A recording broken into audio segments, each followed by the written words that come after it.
Okay, so the Black Pearl, we got 2 chapters left. Unfortunately, we're going to do chapter 17 because it's kind of long, and then 18 is really short. So we're going to do it in 2 separate sections. But so here we go. Let's go ahead and see if I can set this up here. So that way we can share Black Pearl together. Oh man. I think I get it all set up and then I don't.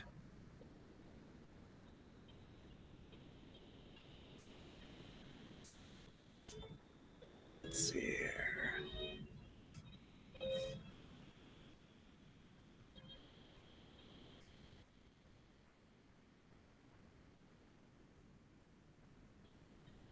Sorry, guys. All right, here we go. Chapter 17.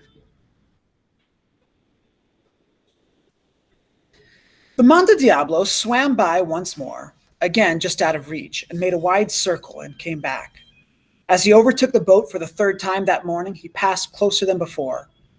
It seemed that this time he was daring the Sevillano to throw the harpoon, for the amber eyes of the monster were fixed upon him and not upon me. The Sevillano gave a loud grunt, and I heard the harpoon leave his hand, and the rope twisted like a snake and shot upwards.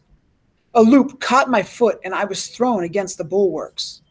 I thought for an instant that I would be dragged into the sea. But somehow the rope came loose. Sprawled against the side of the boat, I saw the long harpoon curve outward and down.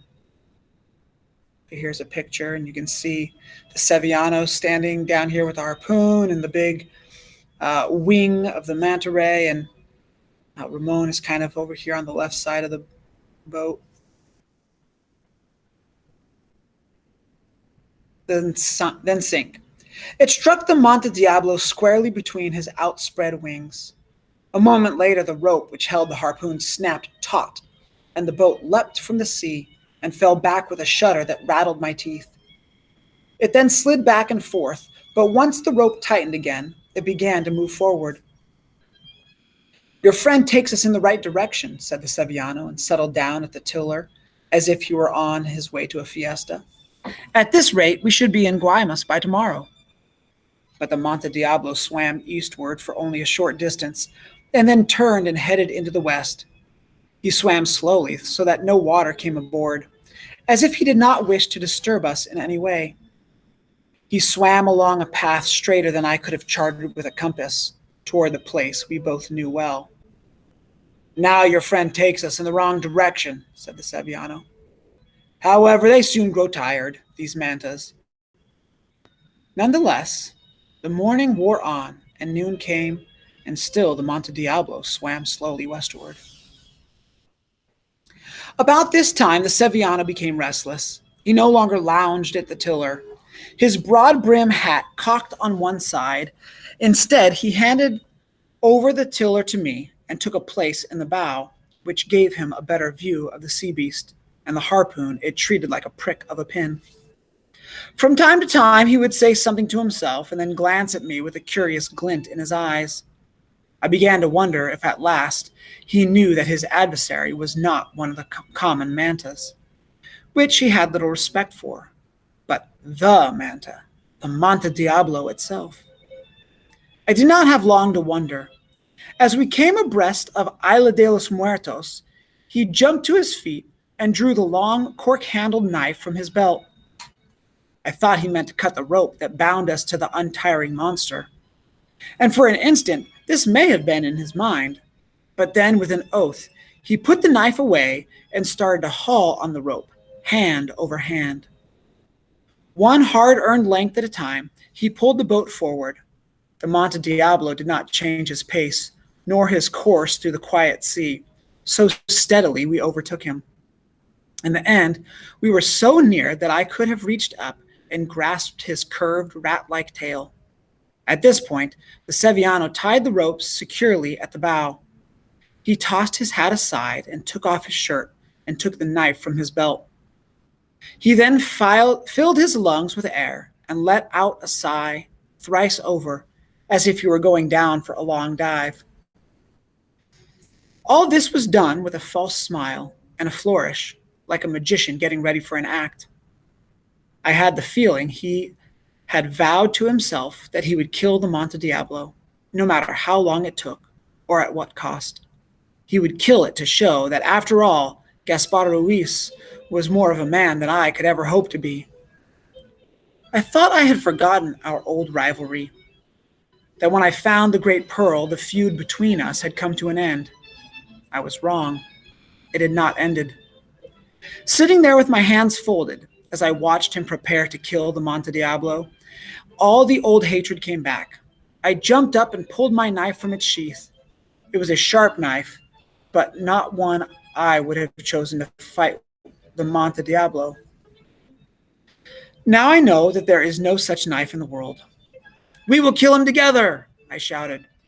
Seviano glanced at the knife and then at me and began to laugh. "Ha! With that you could not kill the Manta's grandmother," he said. "Sit down and hold on to the rail. If the Manta starts to dive, cut the rope, or else you and the boat will go down with him. And remember this, mate, do not touch the pearl." An instant later, the Seviano leapt. He landed upon the broad platform of the Manta Diablo's back, slipped to his knees, and crawled forward to where the harpoon stood embedded. He grasped the shaft with one hand, and with the other he drew his knife.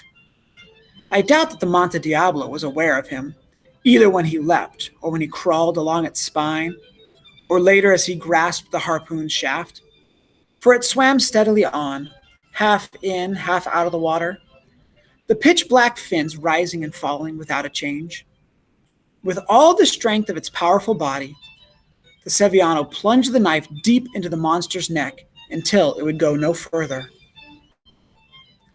A tremor ran through the Monte Diablo, and he rose out of the sea and fell back, and its tail lashed the air over my head.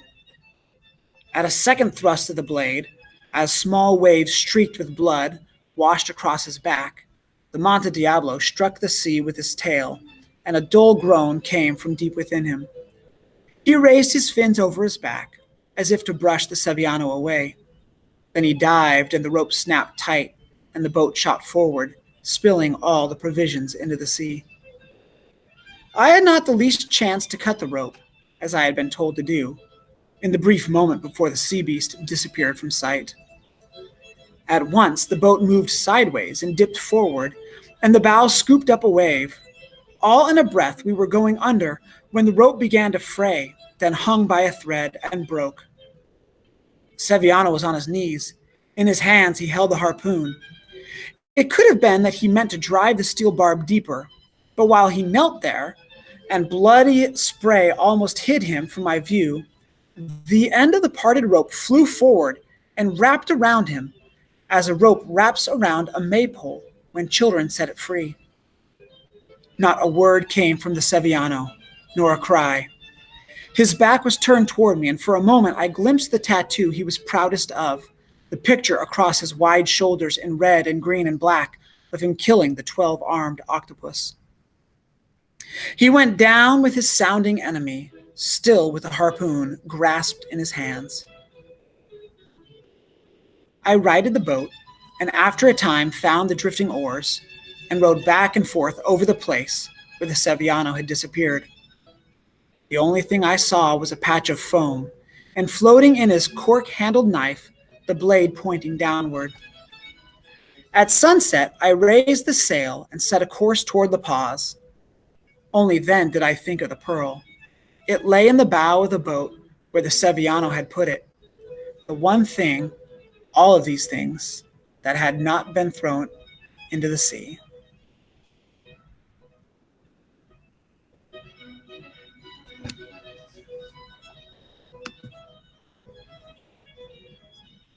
All right, so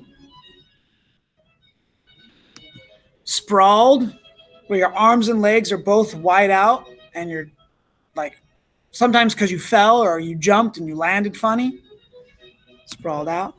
All right, squarely, right in the middle, like a bullseye. Okay, if you imagine a box, everything's squared off.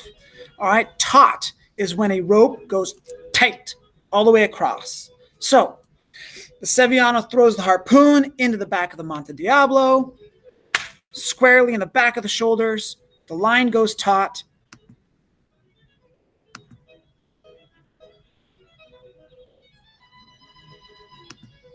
All right. It says that the harpoon, it treated like a prick of a pin. And this is a simile here. And so we've got this picture of the harpoon in the Monte Diablo, but it's like a pin, like it's not, it doesn't hurt. It's so tiny. Like, I mean, you might feel it, but it's not going to bother you. That's the idea there. All right. All this was done with a false smile and a flourish where you throw your hands out like that, like a magician getting ready for an act. Ta-da! All right. So the Sevillano, it's almost like he's playing a game while he's doing all this. Like he's doing serious things, but he's not quite acting seriously. He's kind of showing off. And then we got this great image here of the Sevillano plunging the harpoon into the back and jumping from the boat.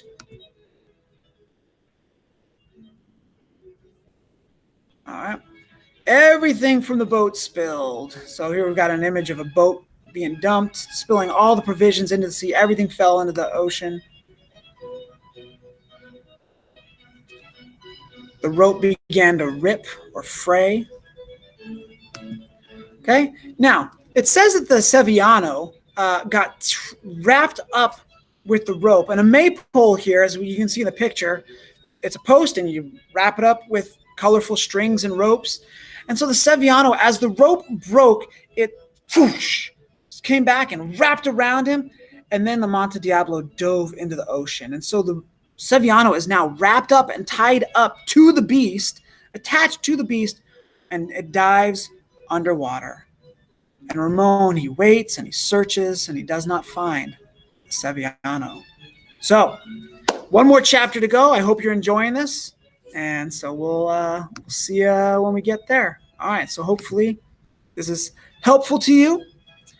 And I wish we could finish the story together, but such is as it is. All right.